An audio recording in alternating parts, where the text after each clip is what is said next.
to the Hong Kong protests of 2019.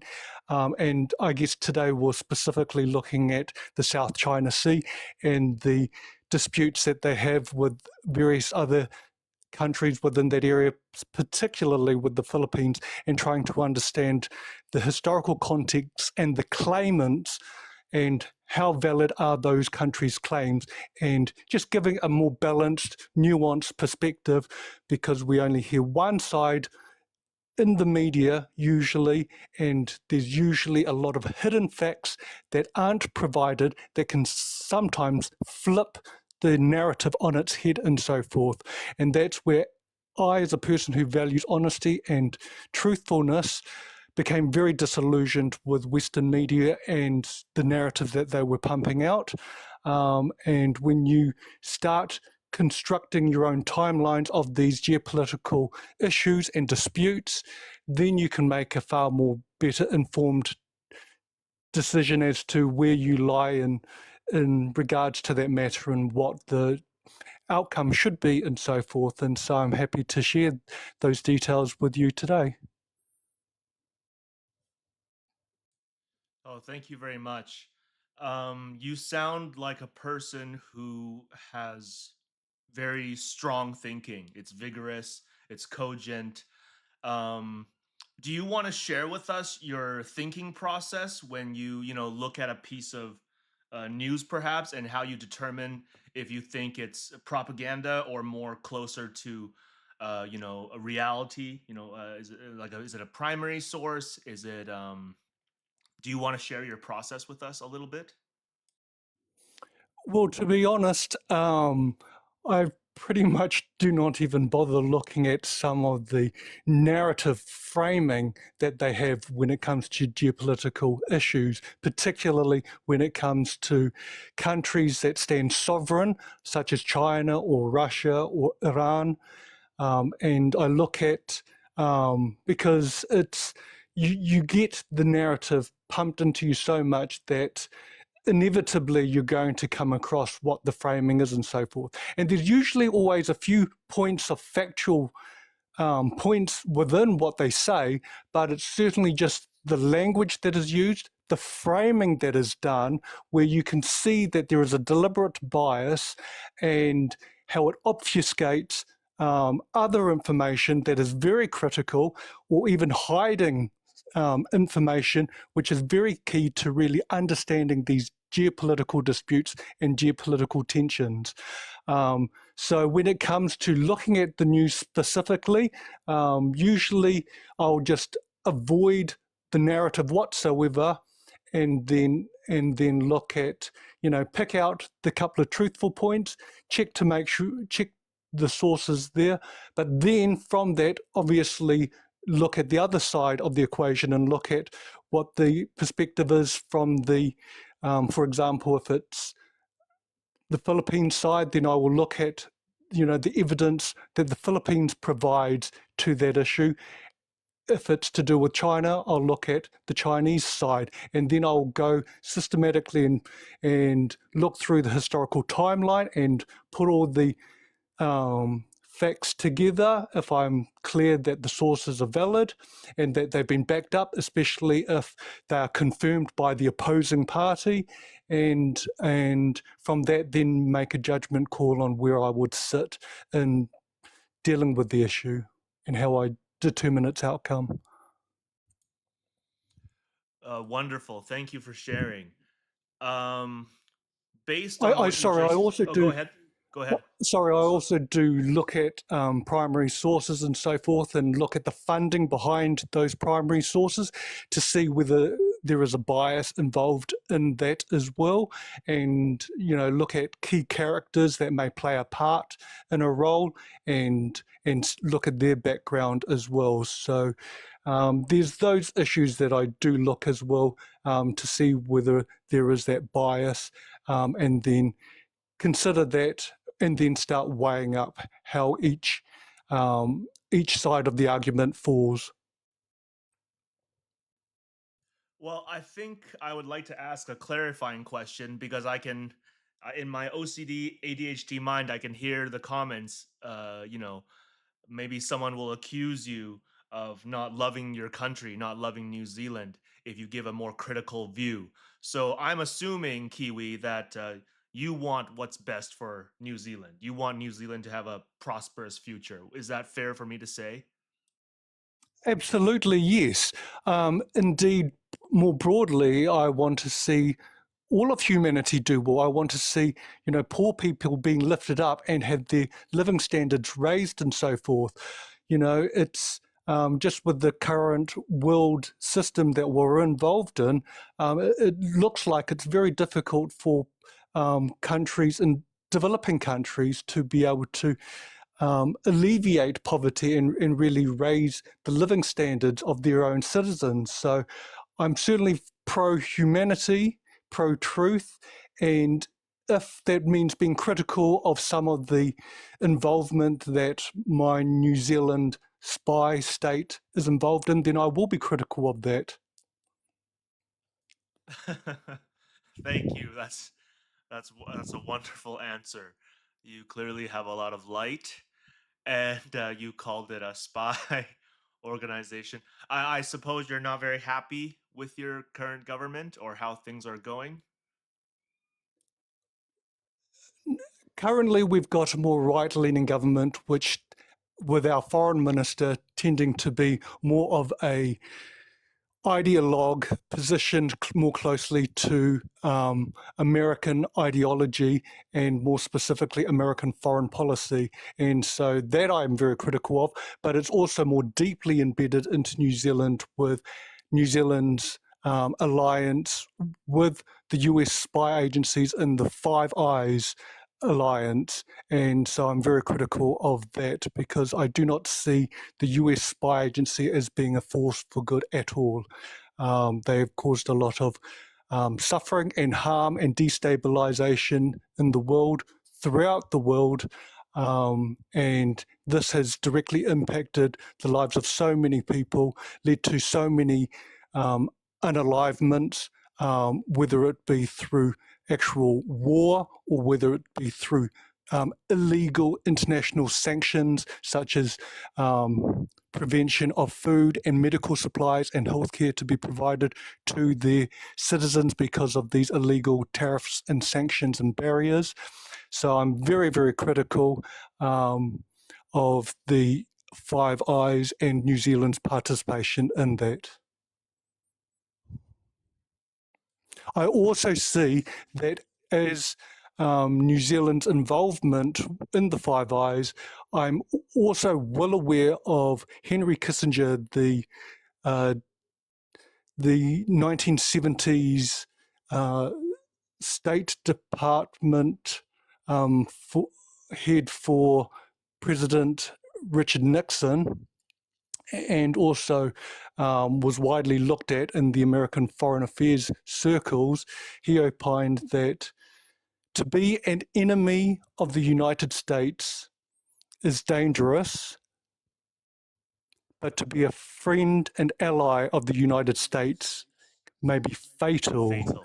And so that is very, very clear in my mind as to where New Zealand should be, a far more neutral country with our own independent foreign policy, especially since we're located in the very deep South Pacific, slightly attached to the Asia Pacific Rim.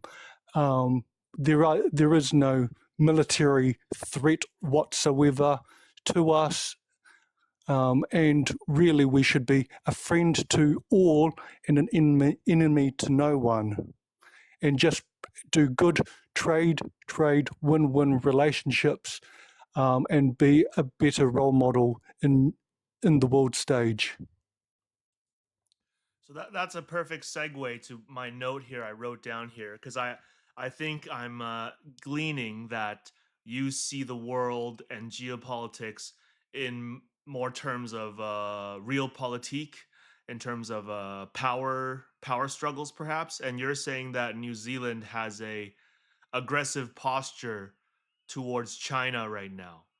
And is that something New Zealand can change right now in the near future, perhaps? I wouldn't quite characterize it as being like an aggressive tilt against China at the moment. Certainly, I would perceive the United States, Philippines, Japan, even Australia to have a far more aggressive tilt. Our left-leaning political parties were really good in standing for New Zealand sovereignty. There was an AUKUS deal, which was a military alliance designed by Australia, US, and UK in regards to some nuclear submarines that were going to be used in order to float to confront China in its own backyard in the South China Sea. And thankfully, our left-leaning parties took a public stand against joining AUKUS, whilst our current right-leaning government expressed disappointment that the topic was politicized. And as I mentioned, the right-leaning government that we currently have already bought some overpriced military equipment from the United States in the form of helicopters and so forth, and have also looked towards increased our defense spending, when really the focus should really be on improving the cost of living crisis that most New Zealanders have at the forefront of their mind. So when you mentioned, is it possible for New Zealand to change its tilt? Certainly, I think that a more left-leaning anti-war government would be more preferable. However, we still have that Five Eyes alliance. And even worse still, we have just recently had another US three-letter agency starting with F and ending with I open up an office officially last year in our capital, Wellington, New Zealand, to which I'm highly critical of. Do you want to go into more detail? That sounds interesting. Well, there is absolutely no reason why that US three-letter agency needs to have an office in New Zealand. Look at the geographical position of New Zealand. We're thousands of miles away from anywhere. And, you know, the talk was that it was in regards to,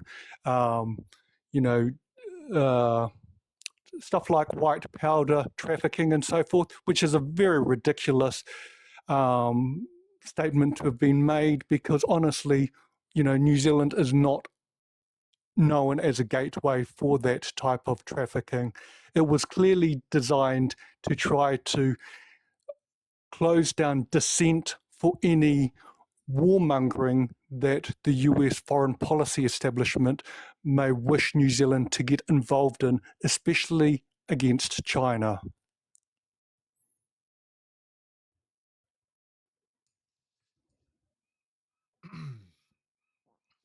Thank you so much for that, Kiwi. You have a very thought-provoking style. Um, do you have a lot of speaking experience, or you mentioned that you really started looking into geopolitics about 5 years ago? What were you doing before? What do you do before that? Or if I may ask more about you, what you do professionally? You don't have to share if you don't want to. I'd rather just keep certain personal details to myself and so forth. New Zealand's not a very big country, so I'd rather just keep it very low key in that regards.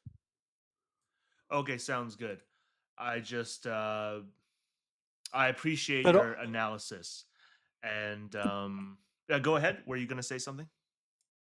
But I am university educated and have, well, I'll say this, I've had teaching experience at university as a teaching fellow, and I did quite well academically and at university, but geopolitics is more of now like a hobby, I guess, to keep the brain cells ticking over.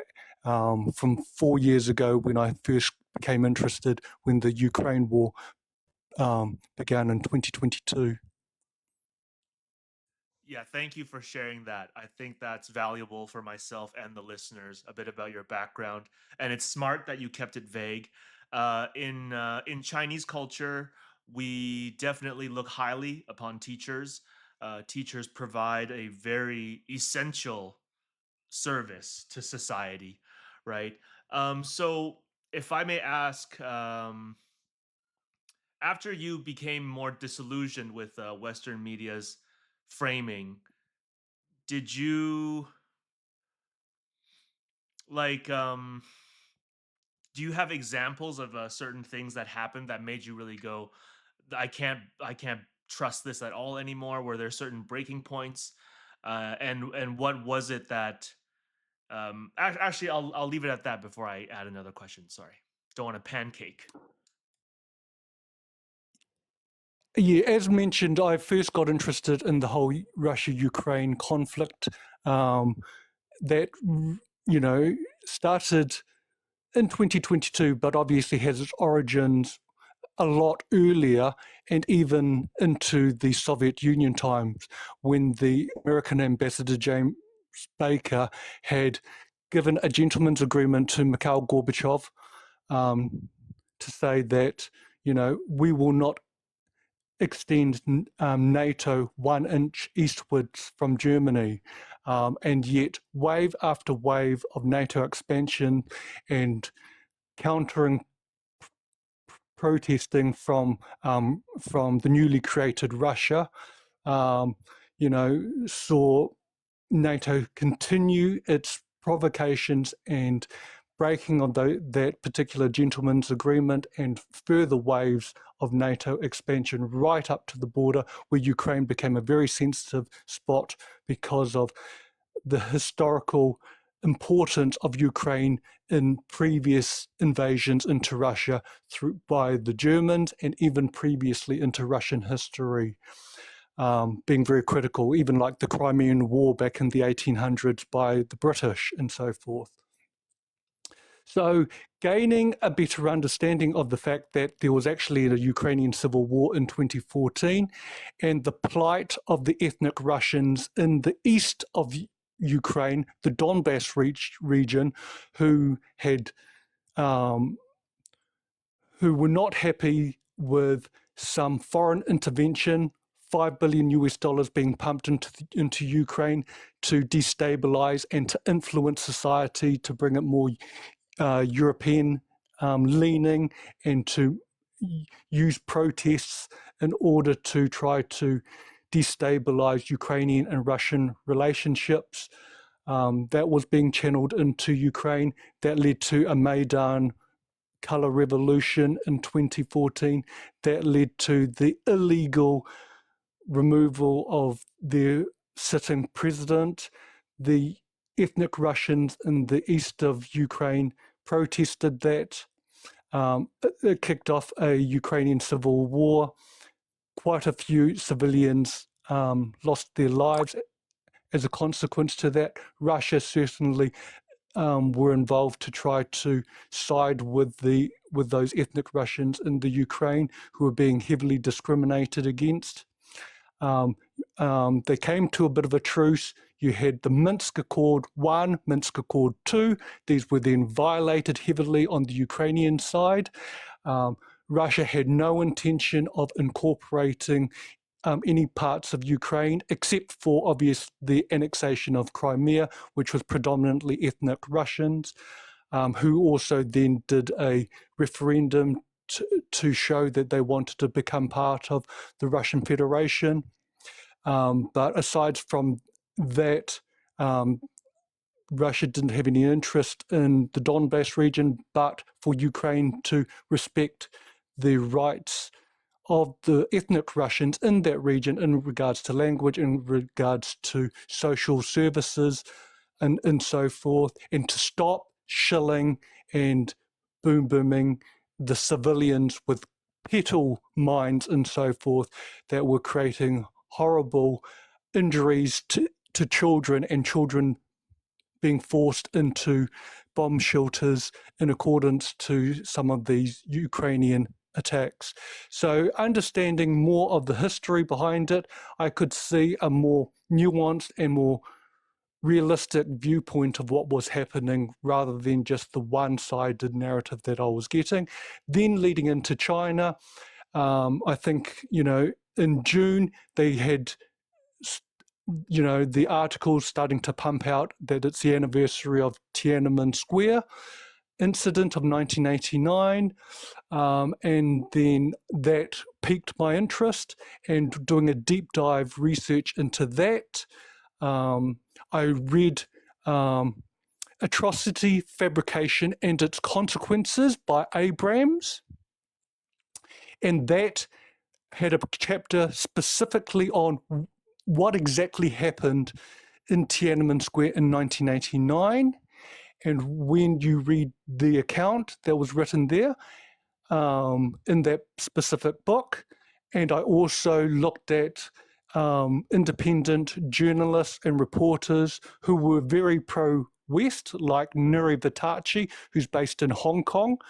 And then he flipped as well in 2019 after seeing how Western media were covering and narrating those 2019 Hong Kong protests. Nuri Vitachi, being a journalist and reporter, realized that the framing was completely not reality, and he flipped, and he then investigated also the Tiananmen Square incident of 1989, and reading the very detailed declassified information that he dug up from government sources, and along with that book, Atrocity, Fabrication, and Its Consequences, as well as looking deeply into like documentaries that were aired a few years later in the 90s, and testimonies, and piecing it together, I concluded that the Western narrative, the Western framing of how they insinuated that hundreds or even thousands of students were being unalived, being run over by tanks and military, and pew-pewed down, was a complete, utter lying fabrication. And that was really a big turning point in my understanding of how the Western media manipulates things. I'm gonna call you Professor Kiwi if that's okay. You said pew pewed. You're clearly an expert here on social media. You know that you have to say certain keywords. That's really good, Professor. Thank you so much. Uh, Yeah, you know please, that. please don't. Oh, What's sorry. that? Please don't. Please, I'd rather be a bit more humble. Kiwis are humbles. We don't like to be Sorry. termed by I totally understand. specific titles. I, you know, I am eligible to be labelled a title, but I prefer not to use it. And yeah, so, and even though on TikTok, speaking with others, some people have also used that particular title for me as well. Obviously, it's not appropriate because I'm not a professor, though I have been a teaching fellow at university, and my faculty has done very well in the rankings when I was in that position. Sounds good, Kiwi. It was just a joke. Yeah, especially on Twitter, people are so duplicitous, disingenuous. Almost all the major journalists that I find on Twitter, they it's murky waters. It's murky waters. That's a more polite way to put it. But yeah, the part of the reason I'm on Twitter is because I can interact with people like Nuri. He followed me, thankfully, a few years ago, and that allowed me to message him. He's got a great style. He's very funny. He plays guitar and he sings. Yeah, he's a great voice for Hong Kong and China in terms of speaking the truth. But he said something a little bit cynical. He said, no matter how well I present this information, I know it'll only go out. It'll only hit a certain percentage, a small percentage. but I do think that percentage is growing slowly. It's on an upward trend, but it's slow, but it's getting there, and it'll hit critical mass at some point. And yeah, Tiananmen Square. I think it's almost more of an anniversary for the Western media than anything. It's a great chance to do the 80-20 propaganda, like you said. There's always some truth to really hook the viewer, but then the essential framing or something, you know, that's where they get you. Graphene says Nuri is a good friend of mine. That's great. Timothy Kiwi here is my friend from New Zealand, and I can't answer your questions right now because we're going to give the floor to Kiwi. Did you have anything you wanted to add, Kiwi, before I go to my next question? I would probably say that 80-20 rule is probably more like about 95-5, 95 in favor of a fake right. framing narrative. And you've only got a very small kernel of a few truths, but it's always been twisted, and the word manipulation in order to demonize for geopolitical purposes is very clear, and it shows the lack of objectivity really in a lot of mainstream media reporting on these particular international affairs. Quick question. Is New Zealand the stuff that you have bought from the American military industrial complex, is it mostly delivered? Like in Taiwan's case, a lot of the stuff we've paid for is not delivered, and it's very tardy. So what's the situation for New Zealand in that regard? Oh no, these are just recent earmarking of amounts and agreements. So they're very recent. So we haven't paid up front yet, and then still waiting 10 years down the track for delivery. It's, as I said, they're very recent. But historically, is it reliable? I kind of tend to think, you know, each country is treated differently in America's calculus. So historically, has America been more of a reliable salesman, an arms salesman, if you will? Well, in the last couple of decades, particularly, we've really de-emphasized any purchases of military weaponry, and have really reduced our defense spending as a percentage of our GDP. So there haven't been really too many deals, even in the last couple of decades, of note, particularly for me to make a call on how, the Americans deal with us in that regards. But having said that, though, I do know that the New Zealand government is probably trying to reach out to Japanese military weapon contractors, which I find quite absurd, considering the Chinese have now put far more stringent rare earth export controls over Japanese weapon manufacturers. And I guess that just shows you the nature of some Western liberal governments and their lack of intelligence and foresight when it comes to some of these ideas. Yes, for sure. Thank you for that, Kiwi. Um, the Japan question currently, I've heard some analysts in Taiwan say that it's largely superficial saber rattling in terms of material logistics and operational ability, like to get to that stage where Japan can be a confrontational, a formidable force against China right now. I think it's largely a fantasy, according to some analysts, but that's not something I have dug into myself personally deeply enough to really have a strong opinion. Um, do you have any information in that context? I know it's a little bit off topic, but it's kind of all part of the geopol chessboard, if you will. Well, my concern is actually for the Okinawan people who really, if you look at the Potsdam Proclamation of 1945, which reiterated the Cairo Declaration, it states very clearly that the major winning Allied powers of World War II get to decide which islands Japan has sovereignty over, and they were to be limited to the four major Japanese islands, of which Okinawa is not a part of that.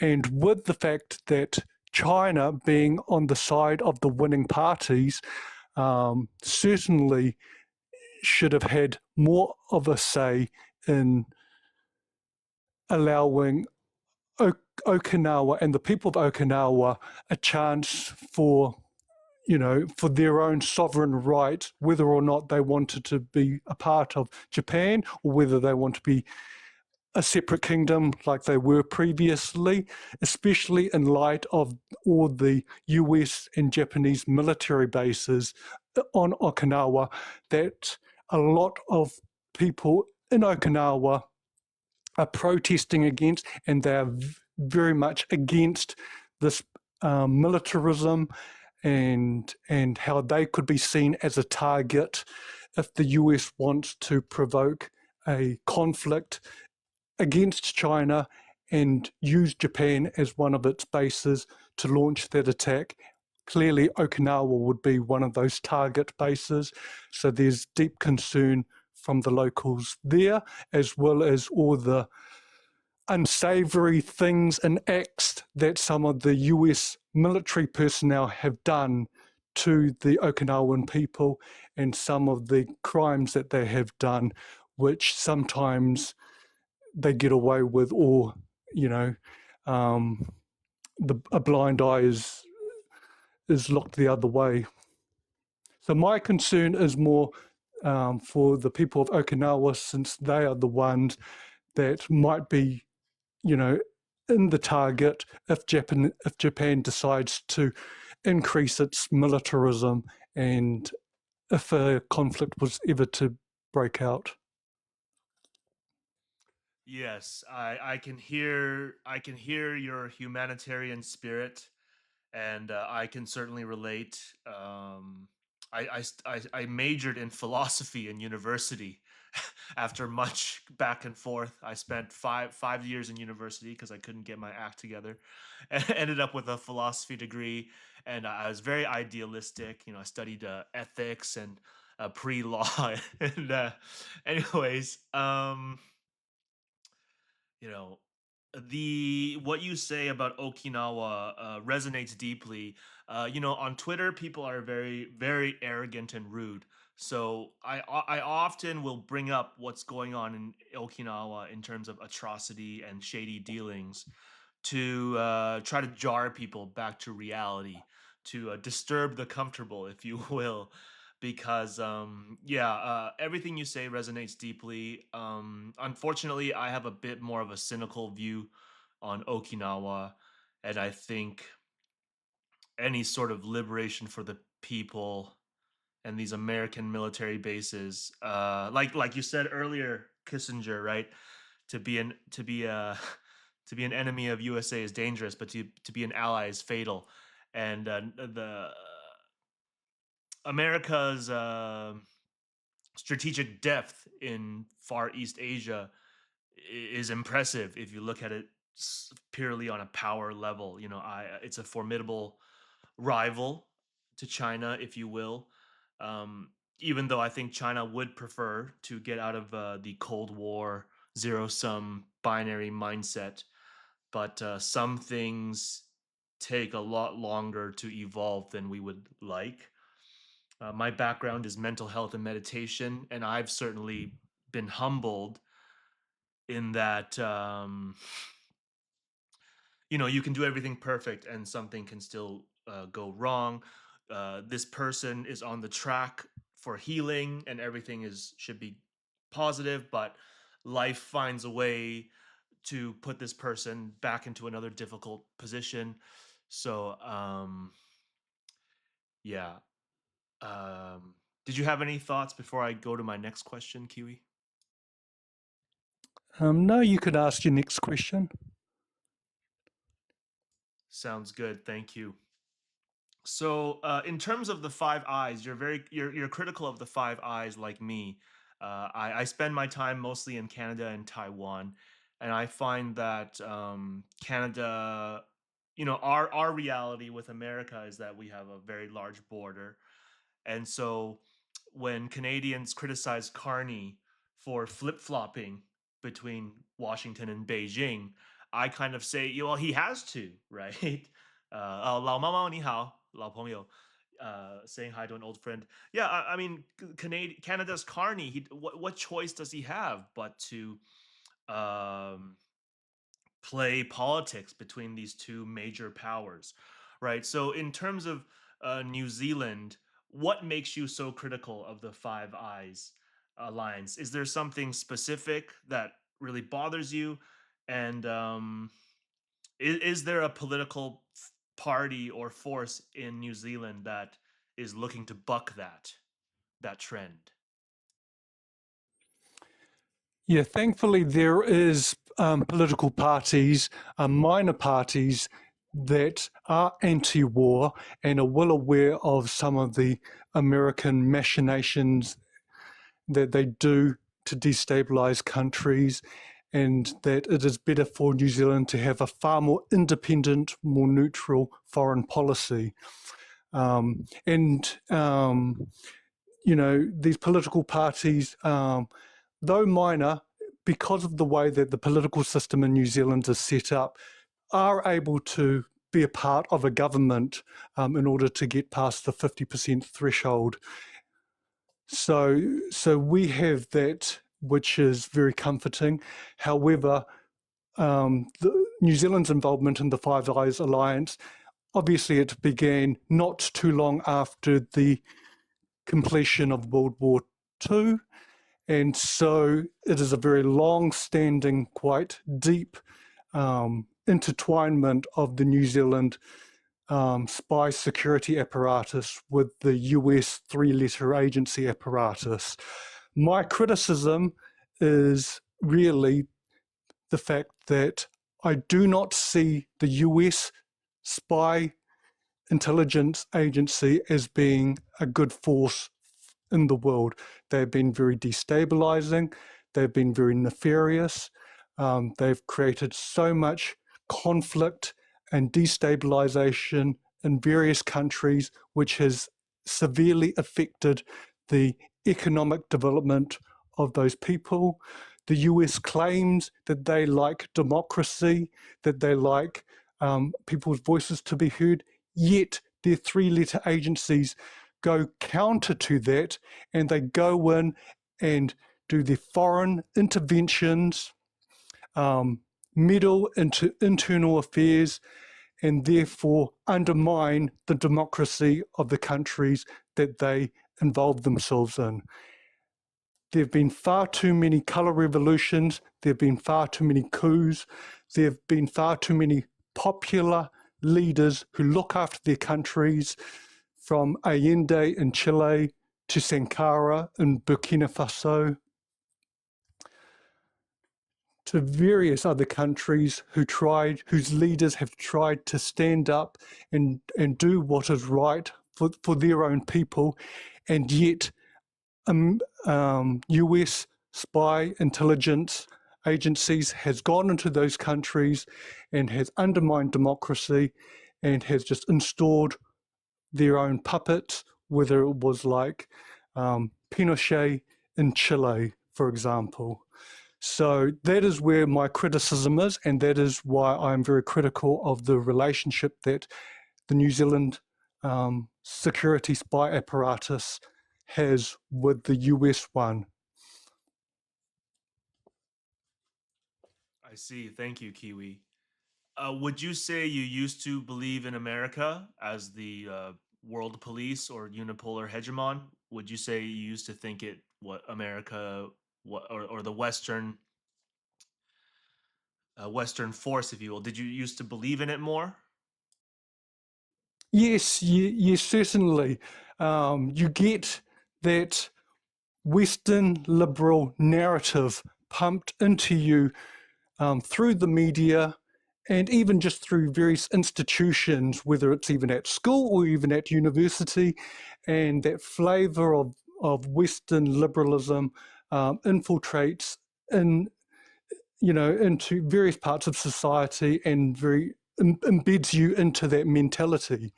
And obviously the US has got a lot of soft power, whether it's Hollywood, whether it's the fact that they really can and do control media narratives worldwide. English being the most common universal language makes it easier for them to broadcast their narratives. And they do also have a lot of money behind their media companies in order to pump out their narrative and their geopolitical desires. For sure. Yeah, I'm of the opinion that Taiwan's media is also heavily influenced by USA. After all, America has a lot of advantages as the world reserve currency. And then, like you said, I find it to be an impressive web of influence through school, media, academia, and like in the East, we don't really have a academic consensus, whereas in the West, you have Europe, the Scandinavian countries, these heavy hitters, and America and Canada and Australia, the Commonwealth countries, Australia, New Zealand. All the academics generally play within a Overton window, right? Or they kind of toe the line, even, right? People get criticized for being controlled opposition because ultimately people are starting to see this big show. Kiwi, do you think a multipolar world would be better for humanity? Since I think we're both humanitarians, like I'm of the opinion that legitimate competition between China and America would be good for the citizens of the world. But sometimes people tell me that's a naive view, and there are people who will say all those color revolutions and coups were necessary and even good. So would be interested to hear your thoughts on that. I fully support a multipolar world because it provides options and it provides smaller countries leeway and leverage to be able to then try to look after the interests of their own citizens without having military force or spy agency coercion to destabilize a country from being able to get hold of that country. It's important for these smaller countries to be able to look after their own people and raise the living standards of their own people. And so if you've got a multipolar world, you've got options available, you've got different systems that can be tested out, and you can take the good from one country's system, take the good from another country's system, right? If one country, a policy doesn't look like it's working very effectively, then you don't need to implement it. And every country's got their own unique characteristics, and they need to find out what works for them. And so by having more multiple options and not having just a single military gangster trying to police the world, then that is going to be better for the citizens of smaller countries in particular. So I'm very much in favor of multipolarity. I think also the issue some people, especially in the West, might have with multipolarity, clearly at the moment we've got two major poles, the United States and China, with other poles such as Russia and even Iran, and some of the other countries such as Brazil and South America and Mexico, as well as India in South Asia and Indonesia in Southeast Asia. There's generally just two major, what I could say, almost hyperpowers, right? The US and China. And I think some of the angst and some of the concern that people have with multipolarity is they think that China is going to look at doing the same type of military interventionism that the US has been well known for, and that could then lead to a lot more conflicts and stuff like that in the world. But China has shown throughout its history that they hold to a more Confucian value. They're more inward looking. They've got 1.4 billion to look after. And so they need to focus in on themselves and improving the living standards of the Chinese people rather than looking at interfering and intervening in other countries. China has a very set foreign policy, and that is non-intervention into other people's internal affairs, because they do not want to be interfered with their own internal affairs, such as with Taiwan or Hong Kong, etc. Yeah, it strikes me as ultimately illogical once I sussed through a lot of the narratives that they run against China, right? With at least 1.6 billion spent yearly to create narratives about China or frame things about China in a negative light. I totally agree with you. There's a Confucian software, as well as Mohism and Taoism and other influences that makes Chinese culture more conservative and value things differently than the Western culture. And I'm not saying it's better or worse, but it is different. And I think integrating that difference and finding harmony between East and West, maybe it's a very lofty fantasy of mine, but it would be cool to see. And you know, the Chinese military is not equipped to move the way the American military does. It's certainly not structured the same way. Every military force has its own unique structure. So, yeah, this vision of China trying to dominate the world, it's very illogical to me. And I believe during the Ming Dynasty, China could have been more oppressive, but it found that its tribute system was more better in the Chinese opinion. Being the world police comes with a lot of cost too, and I think we're seeing that now with the Trump administration and how much criticism they're getting from even their own supporters. I think Trump's in a tough spot in many ways. Yeah, with what you said in regards to China and the Ming Dynasty, I understand it was Zheng He, the Chinese Muslim explorer, that took large flotillas from China and did multiple voyages across down Southeast Asia, through up to South Asia and India, across to Middle East, and then down even onto the east coast of Africa. And those voyages were really, they were not colonial whatsoever. The Chinese didn't go to invade these lands. They went to see how other countries lived, bring back tributary gifts and so forth, and exchange gifts from these other people groups in far-flung areas. And it became very clear that China really just focuses in on itself. And it deals with win-win trade relations. And so long as you show China the right standing, you treat it fairly and reasonably, then China will treat you back fairly and reasonably. And they're more interested in trading for win-win purposes and to have, a collective shared future for mankind, rather than having one destabilized with wars and threats of wars and warmongering.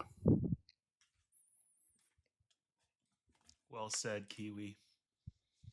Um, well, did you have any questions for me, or did you do you prefer this sort of interview style, or we can go to a more conversational style if you would like? Either way, just as it flows. Sounds good, Kiwi. Well, I don't think I have too many more questions left. I had more prepared, but I think you've covered a lot of ground. Um, it, how do you think a small trade dependent country like New Zealand should navigate China, and what do you think is possible in the next 5 to 10 years for New Zealand, given that I think, as a Commonwealth country, I don't think it's easy to stray too far from America's influence currently. Or would you agree with that, or would you disagree? Yes, well, America still holds a lot of power and sway economically, financially, militarily, and in trade. Though China is our largest trading partner, the United States, obviously, with its SWIFT system, has got control over our ability to do those transactions and financial transactions between countries. That's very critical. So, in a sense, we do have to play always a bit of a balance. And any country is in the same situation. They always just need to weigh up, their relationships with one large power versus another large power. But I see New Zealand as really needing to increase, productivity, increased export, ingenuity. We do need to maintain strong relationships trade-wise with China. I do see that they are rapidly developing, and the amount of technological breakthroughs that they are getting shows that they are now really pulling ahead when it comes to manufacturing and patents and new technology for the future. Indeed, in Australia, the Australian Strategic Policy Institute, which is a think tank, a very pro-Western think tank, and a very anti-China one at that as well. They track critical technologies for the future, and they themselves state that China currently leads in 69 out of 74 critical technologies. So there is only just a very small handful of high-end technologies that China is still to catch up on, and they're also not too far away from, such as the very high-end semiconductors, chips, such as those below 3 nanometers.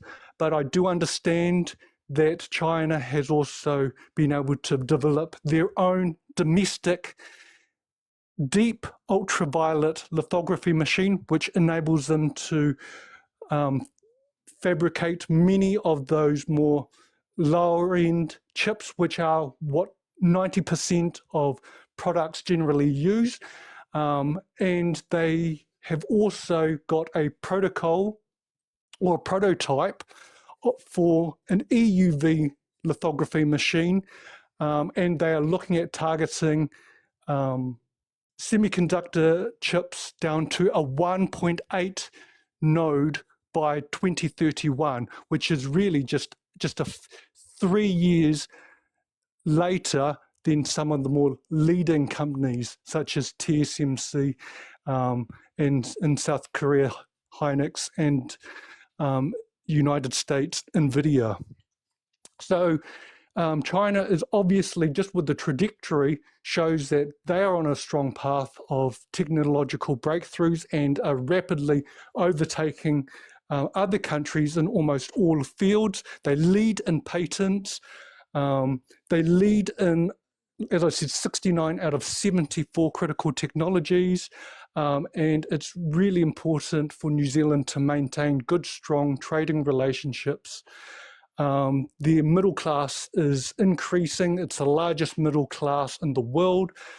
more than the entire population of the United States, and New Zealand will do well by ensuring they maintain good trading relations and good diplomatic relations with China.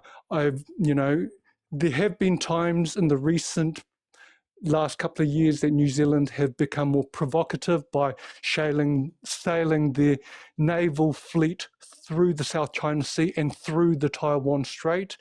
New Zealand have also joined in criticism over the China's unrecognition of the 2016 PCA arbitration tribunal in regards to the South China Sea and the Philippines case. And I see this as just goading and provocations, especially when one looks more deeply into the South China Sea. And in my view, especially considering China's and Philippines' viewpoints, I do believe that China has the strongest claims for those South China Sea islands. The international British law professor, Professor Anthony Carty, wrote in his 2024 book, The History and Sovereignty of the South China Sea Islands, and he details that the British and French records, government records, both indicate that they recognized China's sovereignty over the Spratly and Paracel groups of islands within the South China Sea. Also, that the Philippines should have been limited to the Treaty of Paris of 1898, whereby they were supposed to be limited to islands east of the 118-degree east longitude line and 20-degree north latitude and below. When you look at that, then you will see that China really has the strongest evidence to support their claims in the South China Sea. And that is another issue that I do oppose with the way that New Zealand has presented the South China Sea conflict, especially with New Zealand increasing its military ties with the Philippines and with Japan.